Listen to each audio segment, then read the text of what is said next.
These men are entering a cage.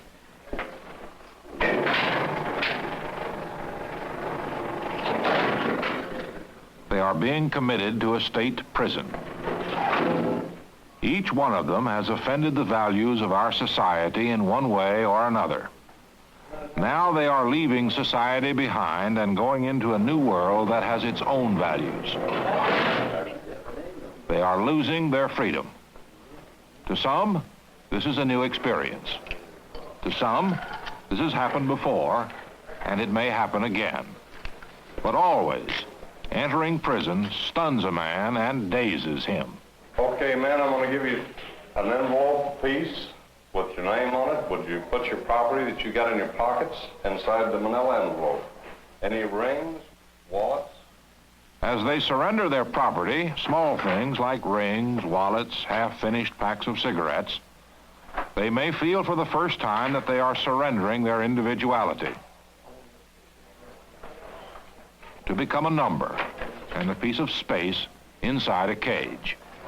Take all the cigarettes out of your pockets, everything you have. Would you get undressed, please? But there is more to give up. They must enter this new world just as they entered the free world outside when they were born, naked, carrying nothing. The process is necessary and is not intended to be demeaning. They must be separated from possible contraband. They must leave behind as much as possible of the life that brought them here. No socks, no clothing whatsoever goes inside. One time or another in their lives been committed to a penal institution. Straight up in the air, right straight up so I can see your armpits. Put them down, let's see them out. Take your teeth out, please. Okay. Roll the tongue. See the teeth? What is your age?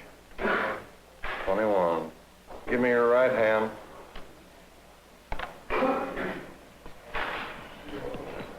Okay, would you sign right here, please? There are at this moment over 350,000 people inside. Each year more than 100,000 go in.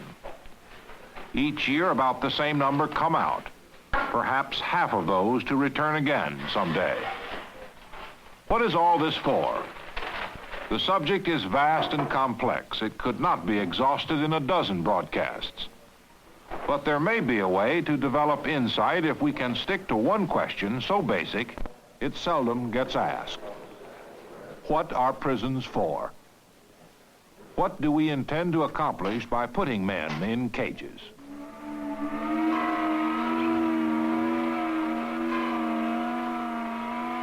CBS reports. Men in Cages with CBS News correspondent Roger Mudd. This is Roger Mudd for CBS Reports. When you think about it, there are just a limited number of things a penal system can be asked to do. In the first place, it can be asked to punish those who break the rules. Paying a debt to society is a familiar phrase, and societies all through the ages have collected such debts from the offenders. But most civilized societies have not been content with the punishment. They want the punishment to have a purpose. And that purpose might be to prevent individuals from offending again and to deter others from ever committing a crime. So now we have two, to punish and to deter. There is a third akin to these, and it is simply to take the criminal out of society, to remove him from temptation, to put him on ice, to retire him. All these objectives have one thing in common.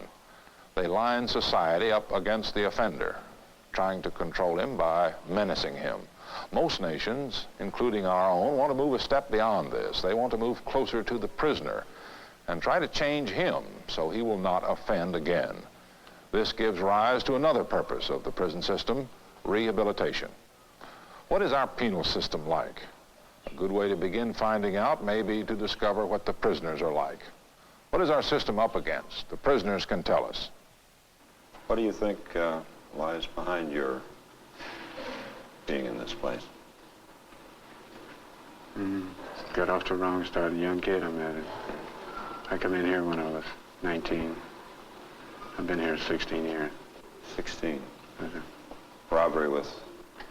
Robbery with a gun, and murder after I got here. And murder after you got here? Yes, sir. Whom did you murder? I was convicted of murdering an inmate. So what kind of a sentence do you have now? Life. And what does that mean in practical terms? Forever. Means forever? My case, forever, yeah. You're sure of that? From every indication you get from the authority, yes. All right, what does life look like to you now? Very dark. No ray of light. No, I wouldn't say there was, no. You get mad, angry, this? No, you don't get mad. You just more or less take it as just one of these things and go on. Yeah, but one of those things in one life is more than too much. There's a lot of difference, but in a place like this, your mind gets stagnated. You more or less, you just figure, well, I got it to do, I got to do it, so do it. It's kind of hard to figure how a guy who, on the surface, is so amiable could get into such a fix as you're in. Oh, well, my amiability has become, in the past 5, 6 years. When I came in, I was pretty tough, pretty ornery. You were tough and ornery. Yes, Were you also mean? Yes, very young, wild, just didn't care. I really don't know what made me go wrong, except I started out when I was a kid, stealing little things, and then I progressed, and when they put me in a federal correctional institution, it was the nearest thing, if not a penitentiary. It was the nearest thing to a penitentiary. There were adults in there, and I had to fight my way through it, and I got beat up many, many times, very badly. I didn't know anything really about crime until I went there, and they schooled me. And when I came out, instead of stealing a car or a bicycle or what have you, I was ready for the gun. They taught me that there's only one way to go, and that's with a gun. That's where the money is. So when I came out, I picked up a gun, and I've been in and out. Well, I've been out 3 times in my entire life since I started, and I first fell when I was 14. How old are you now? I'm 32. And look 52. When I first came to prison here some 5 years ago, I came here and I was under the impression that someone owed me something. This was the way I felt, you know, more or less that I had been done a great misjust by being sent here. But actually, no one owed me anything, you know. But I had to find this out for myself, and I had to go through a couple of years of battering back and forth with myself and the institution to find out really what was happening. How did you find out?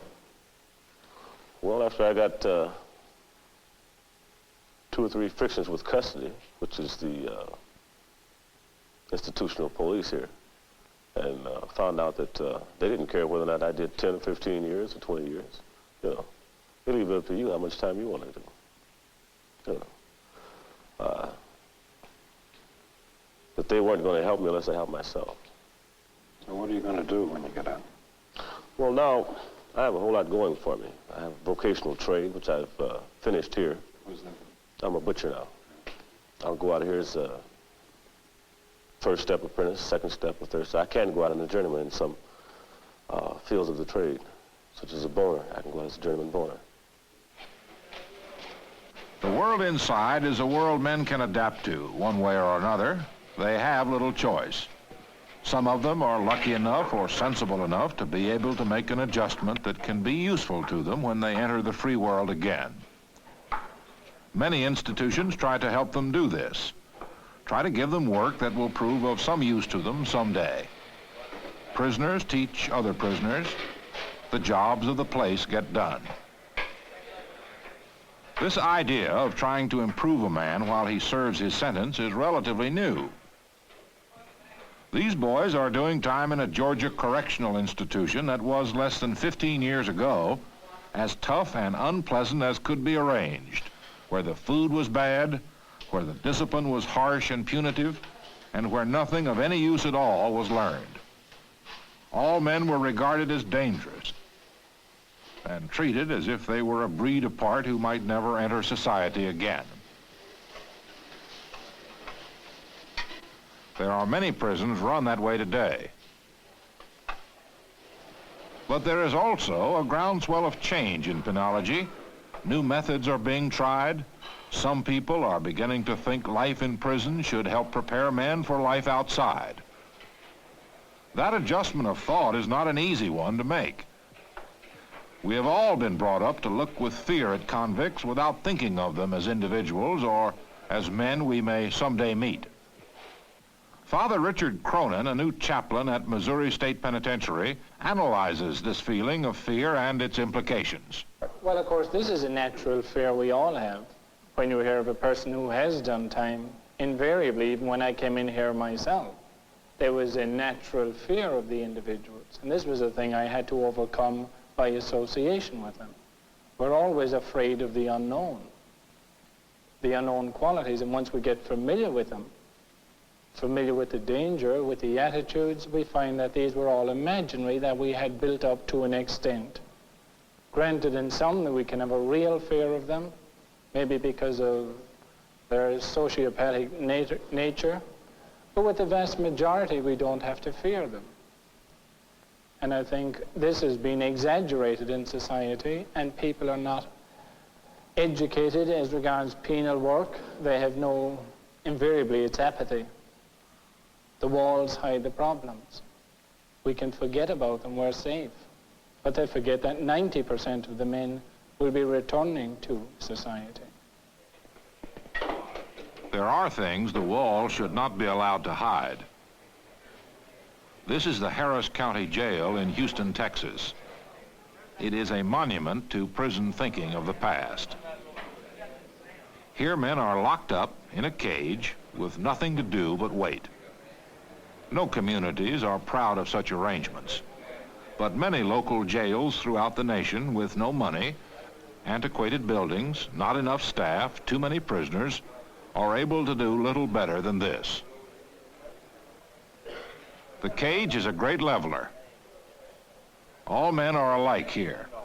Some may be in for a few days on a drunk charge.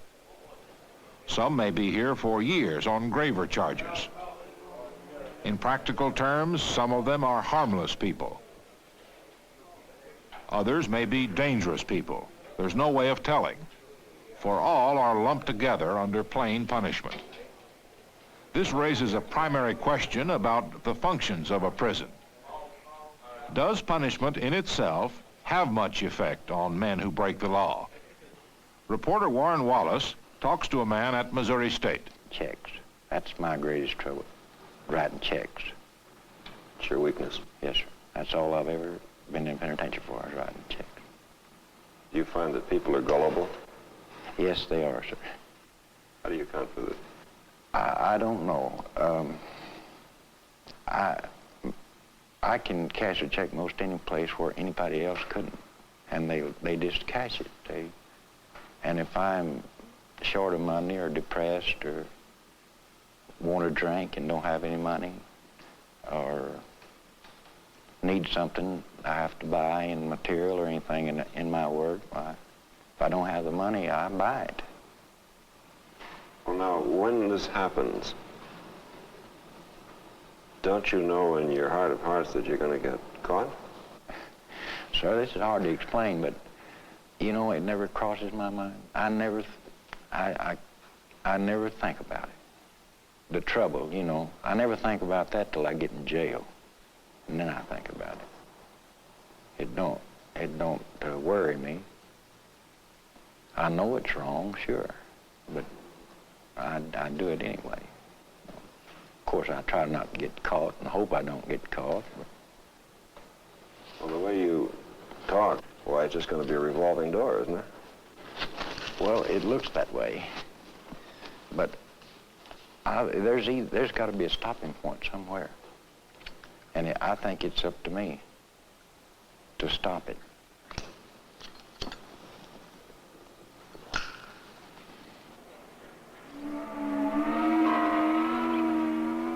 A man who loses his liberty suffers the basic punishment. It makes him lonely in a crowd, lonely in a place where no one can ever be truly alone.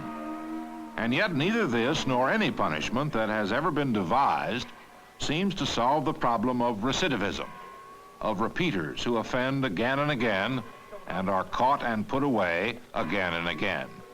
Among any group of prisoners like these lining up for lunch at the Texas State Prison in Huntsville, there are many who will come back again to this or another institution after they are released.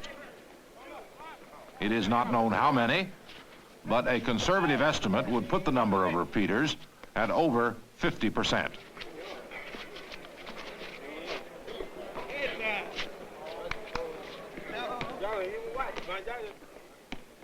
There's no way of telling how many ordinary citizens are kept from crime by the fear of going to jail. But the behavior of the convict population suggests that neither punishment nor the prospect of punishment does much to deter a man inclined to commit a crime. In fact, inside each prison, there exists a smaller model of the problem presented to society at large.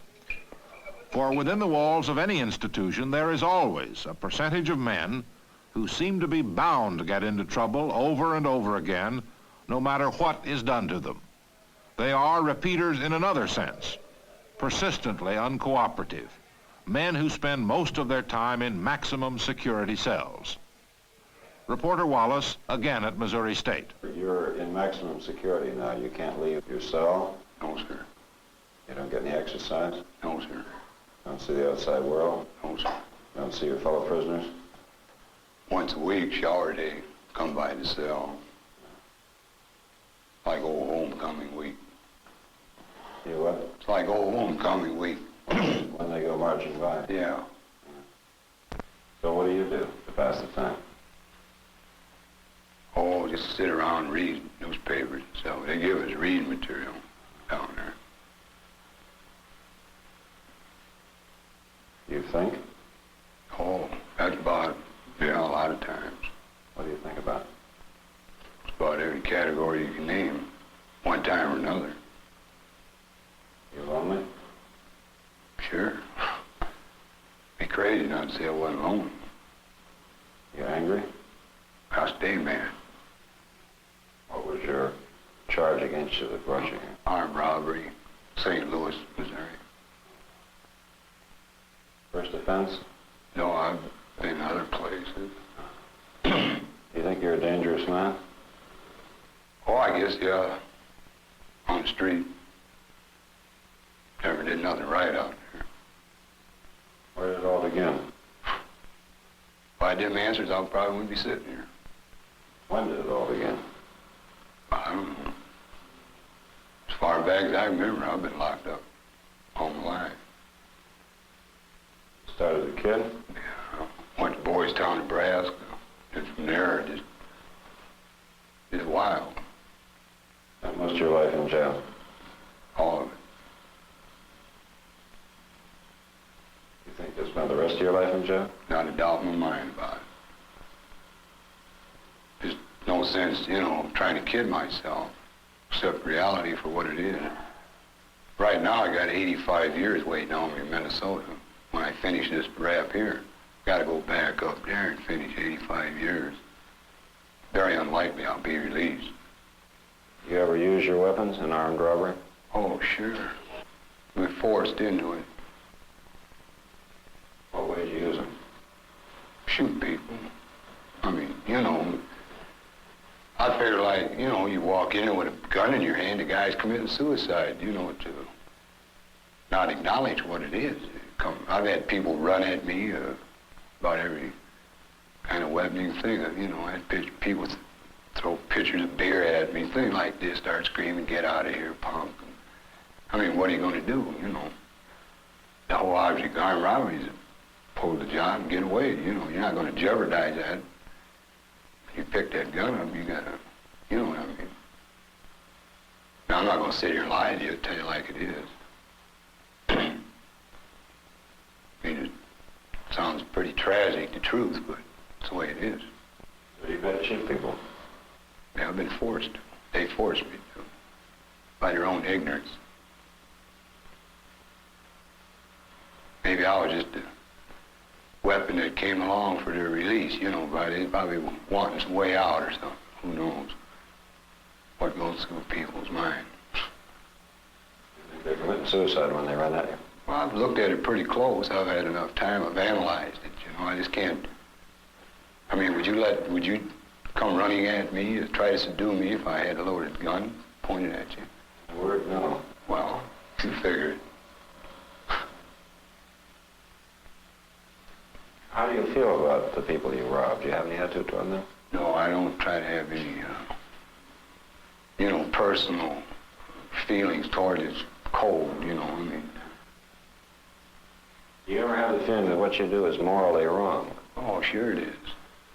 Definitely it's wrong. Not that stupid, I know right from wrong. Do we know any more about the basic function of a prison? These men are exercising at San Quentin in California. On the evidence, it does not seem that special punishment or punishment in general has a lasting, useful effect on them. Now they are on ice, out of circulation. Yet someday they will, most of them, come back into society. They will know more about punishment than they did when they came in, but they will also know more about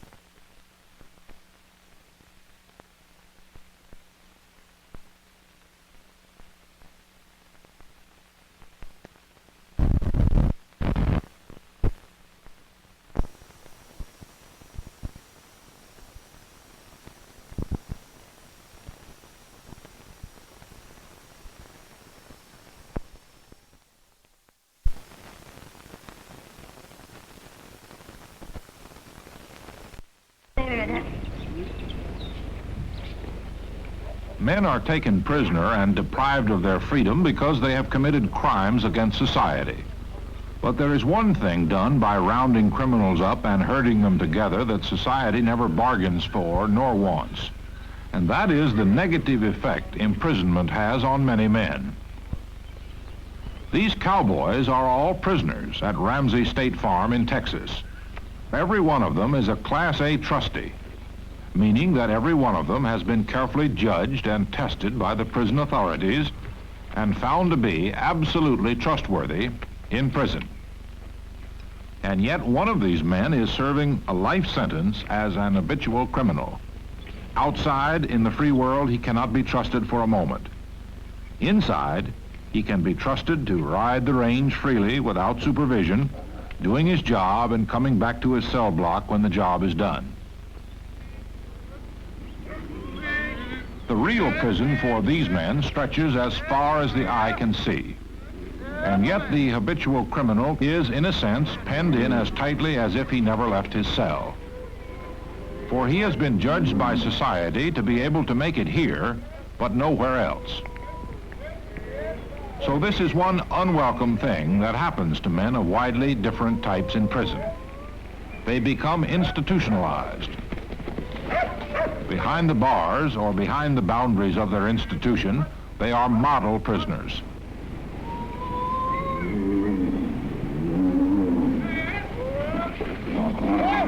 But remove the bars, separate them from the prison herd, and they are no good at all.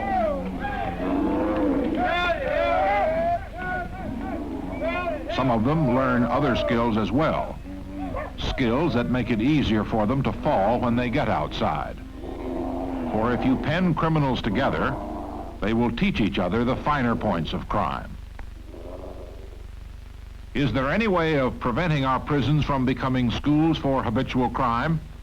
We asked a convict at San Quentin.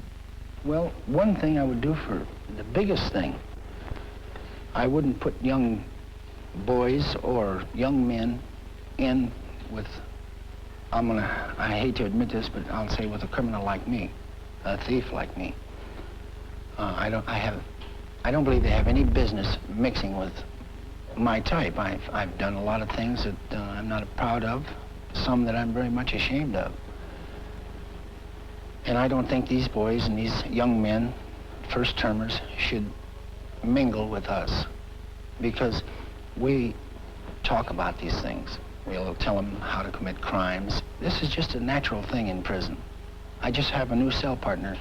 I got him about 3 or 4 days ago. And we stayed up until midnight every night talking about the capers that he's pulled, and I run down my little scenes to him. Well, he's 25 years old. He's been in before, but he can be repaired. But I don't think he can be repaired here. This is the worst place. This and Folsom is the worst place they could put him. Because of his youth, and he's good looking, and he's young. And this is a bad combination. What can you do to a man to change him for the better? These young convicts are reshaping hillsides to prevent erosion at the Ferguson Farm Unit in the Texas system.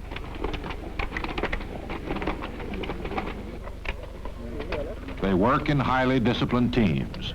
Right along in there now, chop down on it. They work under the gun. Work it out. Now carry it back. Carry it back to the bottom. They must learn to pull together. Straight back. They are doing long hours of work that might be finished in half an hour with a bulldozer. Chop it off on the ground, Latner. Way down the ground. On the other hand, they are making a good job of it, and in another season they will see this eroded area green, reclaimed for grazing. There are dogs to chase any runaway and pull him down. There might be arguments about whether or not work done under the threat of guns and dogs, movements performed on the double, will have any lasting good effect. But with society's efforts at reclaiming people up to now earning such scant success, who is to say? The logical way to begin any effort at improvement would be to reach for contact in areas of a man's life where he began to go wrong. Almost all prisoners have one thing in common. They were not able or not willing to make an honest living. So it's reasonable that most prisons try to teach men to work persistently and effectively at some task that is directly useful to the institution, if not to themselves. Another thing common to most penal systems is to place increasing emphasis on training young offenders. The average age in state and federal institutions is 28, which reflects a growing population of younger inmates. And whatever the age of any inmate, 9 out of 10 will have started to move outside society, beginning to get into trouble at an early age. For a long time, the men who administer prisons have been asking a double question that springs from this fact. Why do young people go wrong, and who goes wrong? If we want to do more than just lock men up, if we want to get to them, these questions must be answered. We talked with Fred T. Wilkinson, director of the Missouri State Department of Corrections and for many years a leader in prison administration, and asked Mr. Wilkinson, what sort of person goes to jail? I would say the person who is most likely to go to jail, this would be about 90% who go, is a person who lives across the tracks, who's really poverty-ridden and is a victim of environment. There isn't any question about this, and it has been far more so since the close of World War II, with the tremendous urbanization that we're going through our huge cities. People come into marginal areas, and they're living in these areas, and they have very little to do. They're not prepared to cope with these communities, and the communities are not prepared to cope with them. And so they begin, it may be a youngster who forms a pattern, if you study it, who has a gnawing belly, he's hungry, and he begins to steal. And at school, he's not the same as the others. We say we all have equal opportunity. This isn't true at all. The kid who's dirty and hungry and going into a school that is supposed to be equal there is not going to get the equal benefits of the other fella who's well-fed and who was driven to school and things like this. So eventually, this is the thing I think that leads to it. And there are lots of things in between, of course, that happen, but basically environment is the principal thing as far as I'm concerned. This is a picture of a bird with a long neck and a round body. So if we would help, we must begin at the beginning. You all see this? This letter looks like a bird with a long neck and a round body. This is the word bird. Say bird. Bird. Say it again. Bird. Say it again. Bird. In many places, as in this Georgia State Prison at Reidsville, it means beginning with the ABCs. Bird. Bird. These men have a long way to go, and yet they are among the elite of the prison population. Most of their cellmates are out working in the fields or on road gangs or the like. This is a picture of a cup. Sometimes inmates can teach, and very likely it helps them to help others. Spilling coffee. This is the word cup. So just as useful work is one step up from punitive confinement, learning is another step up from that, a step toward the goal of finding a life outside. Sound k. Say cup. Who was Joan of Arc? Jimmy? Sometimes teachers come into the prison from outside. Tommy, who was Joan of Arc? She was a woman that dressed as a soldier and led the French troops to a victory in Orleans. All right, what was the name of the war? 100-Year War. The 100-Year War. Danny? It was difficult to learn before outside in an ordinary school. It is difficult here. What year did it begin? Sometimes what must be learned for that vital diploma seems a long way away from this or any other life these young men have known. They have failed outside. Now they must succeed here. Okay. Your basic problem seems to be with the reduction of improper fractions, where your denominator is smaller than your numerator. Sometimes the things learned have an immediate and practical usefulness. In this case, the answer would be 7 and 2/6. But you can't stop here. You must reduce your fraction point. But always the goal of re-entering society remains at the end of a scale of opportunity. I think that privilege should be given to each man. A man ought to have a chance if he wants it. Put him on trial basis for anything else, but give every man the chance, because self-respect is one thing that a man has got to have. Without self-respect, there's going to be a return,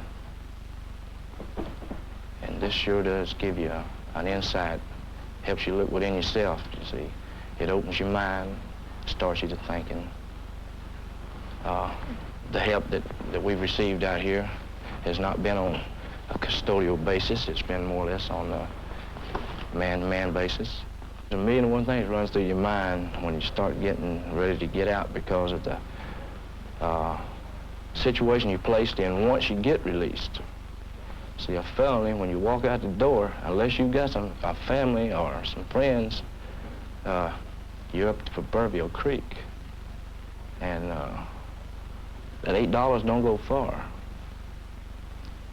So it does scare you sometimes to think it. I mean, you hate this place. You don't want to come back. But you try living off $8 or trying to get started on a trivial amount that they try and make a man leave here with. I'm not saying it's their responsibility, you understand. But it's just impossible to do.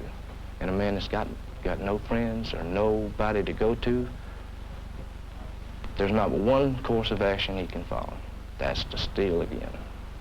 And ultimately, he's going to return. This building in Oakland, California represents an attempt on the part of that state system to help ex-convicts over the difficult step to freedom. Whatever a man may have accomplished or failed to accomplish in prison, it is bound to be hard at first to walk free outside, to find a job, to start life up again.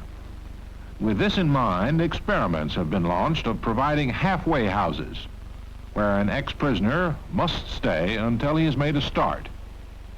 It is different from parole, where a man is left on his own with only the duty to report regularly. The inmate of a halfway house is closer to the prison situation, in that he has to return each night to the house where he is fed and lodged. He is committed to being there, but has freedom of movement during the day. When he returns, he must sign in, listing the time and putting down as well what he has been doing during the day.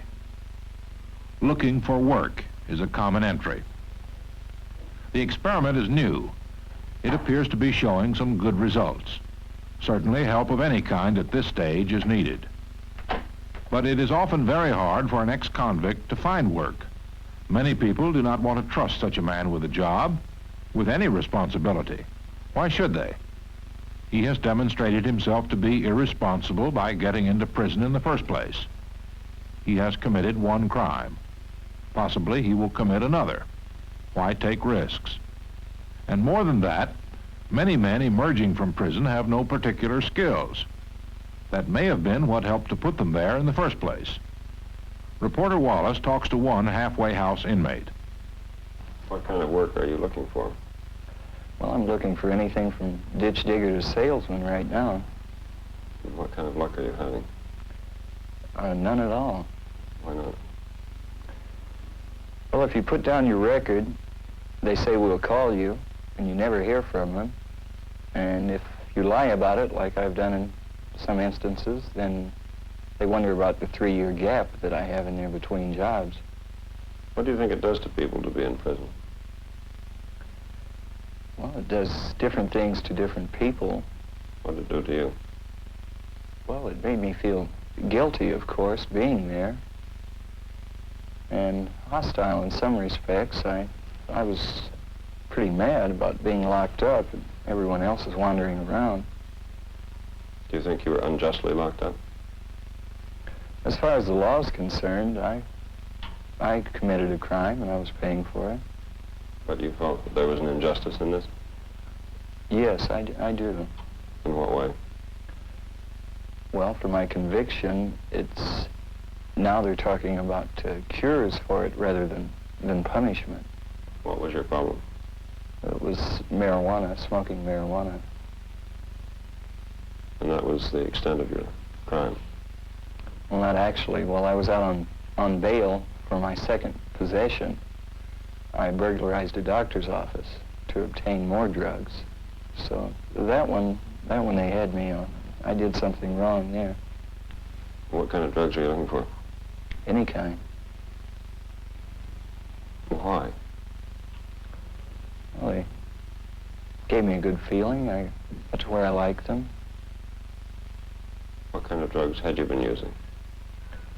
Marijuana, stimulants, heroin, morphine.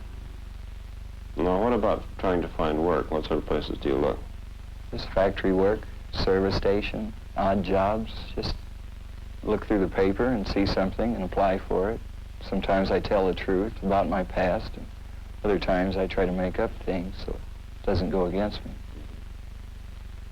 Do you think being in prison did you any harm? Yes. What sort? Being confined, you don't feel much like a human being after that, after you're locked in a cage for 3 years. Of course, it used to be thought that anyone who committed a crime was dangerous. Mm-hmm. You would be called dangerous. Do you think you are dangerous to society? No. Do you think you're a drag on society? That's a possibility. Can anything else be done to prevent men from being a drag on society? There is another kind of bridge between the prison and the community that is being tried in a number of places throughout the nation. It is to send convicts out from the prison by day to work and have them return at night. This man is an inmate of the Elmwood Rehabilitation Center in Santa Clara County, California. He is due for release in the near future. In the meantime, county jail administrators have found him a job outside, and every working day he goes out to perform it. He must register his time out and his expected time in. He is given a lunch to take with him. Lunch? Yes.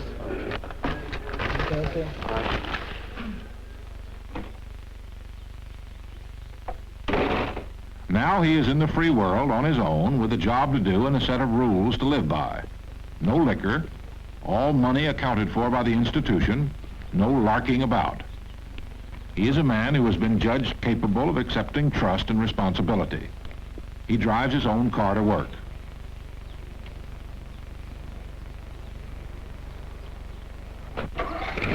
Santa Clara County has had inmates punching time cards outside the jail since 1957. This idea of releasing inmates to work by day was first tried in Wisconsin. It is now being tested in North Carolina, Michigan, and Maryland. The results to date are very promising. In Santa Clara County, California, nearly 2,500 inmates have taken part in the program. Less than 1% of these have yielded to temptation and wandered off, an escape record better than most lockup prisons. And the 99% who have stayed on the job have served their time and re-entered the free world with a real start. Now the Federal Bureau of Prisons has started its own work release program in 30 institutions, armed by implementing congressional legislation. In factories such as this one in Danbury, Connecticut, convicts come out to work alongside free men and women. They put their hands to new skills that will serve them in the future. They earn regular pay and send it to their families or bank it against the time they will be released. This program is not intended as a substitute for punishment. Men are not eligible for work release until they have come close to the end of their sentence, until they have proved by their work and behavior inside the prison that they deserve this new opportunity. The Federal Correctional Institution at Danbury has 70 prisoners out of a prison population of 700, working at jobs in this Connecticut community. 11 of those work here at highly skilled jobs, manufacturing components that go into air and spacecraft. How do they fit in? Do they get on with their fellow workers? Do they do a good job?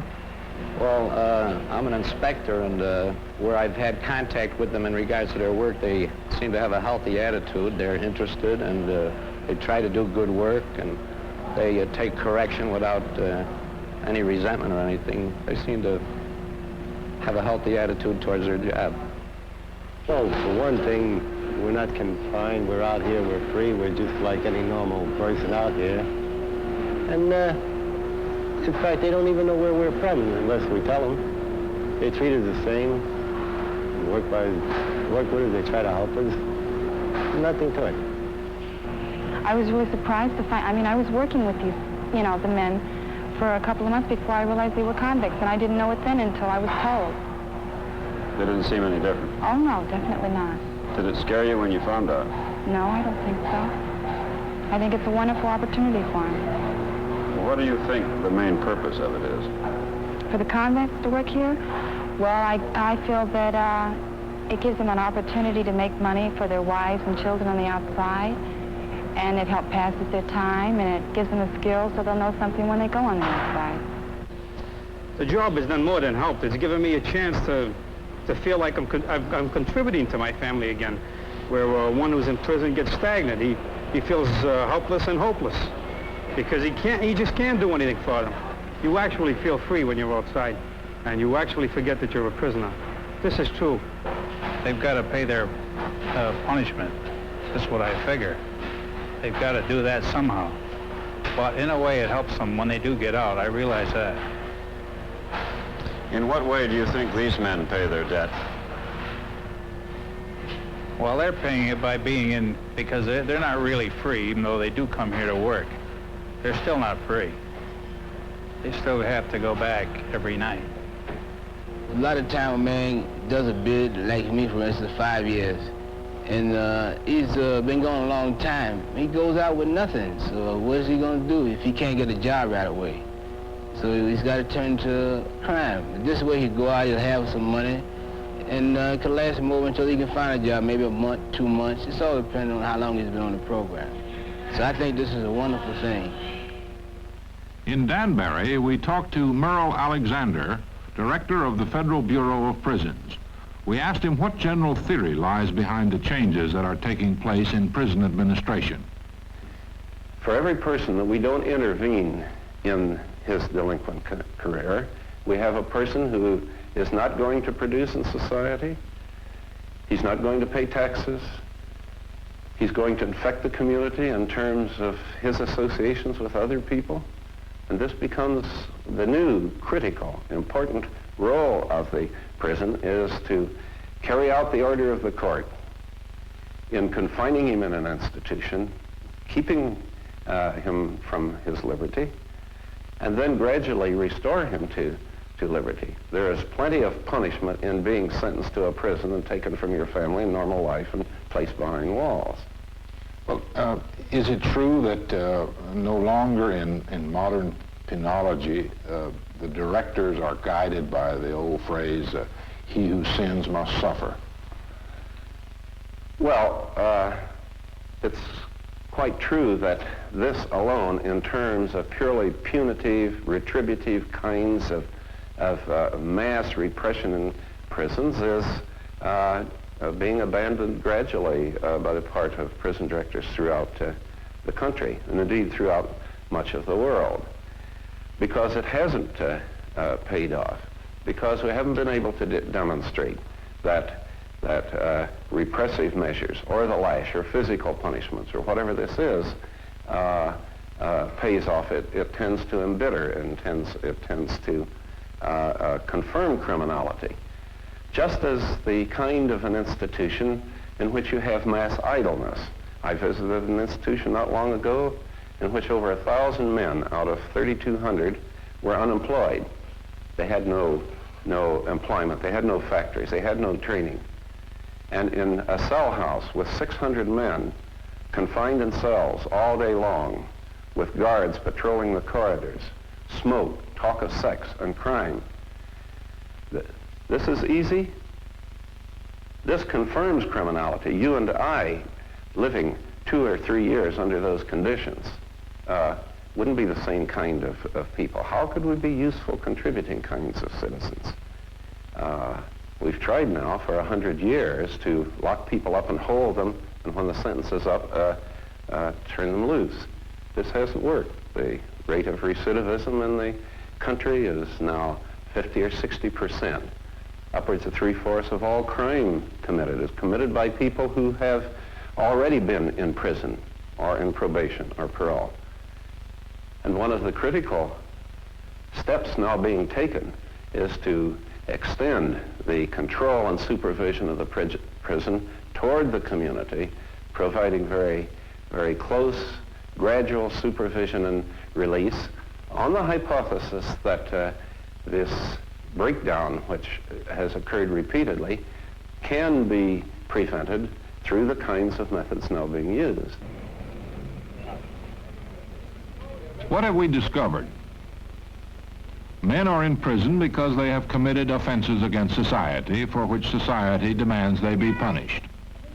Within every prison population, there will emerge a percentage of inmates who may merit and profit by exceptional privilege, who may go out into the world, as these men are doing, mingle with free men, learn and grow, and who may carry back with them the benefits they have gained. We have seen as well that there are men who seem to be beyond the reach of any efforts to correct them, who must be isolated because they are dangerous, not only to their fellow man, but even to their fellow prisoner. We have learned that there are gradations up from this to useful work, to privileges inside the prison that may give men motivation. There is education that can be given, skills that can be taught. We have learned, in short, that there are potentially stages within a prison system that reach upward from total failure through degrees of partial and tentative success in changing a man, to the point where some can be equipped to re-enter society.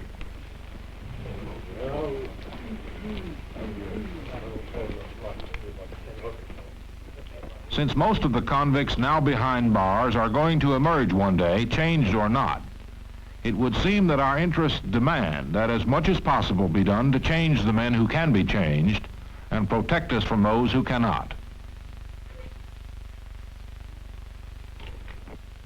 It is obvious that many of the men who run our penal system are well ahead of the public in their dissatisfaction with the way that system has been run. New ideas are being tried, and this is a healthy sign. But if the system is ever to be brought closer to the community, clearly the community must be prepared to give. give sympathy, give understanding, give material help. For the basic goal is obvious, the improvement of society itself. Roger Mudd for CBS Reports. Good night.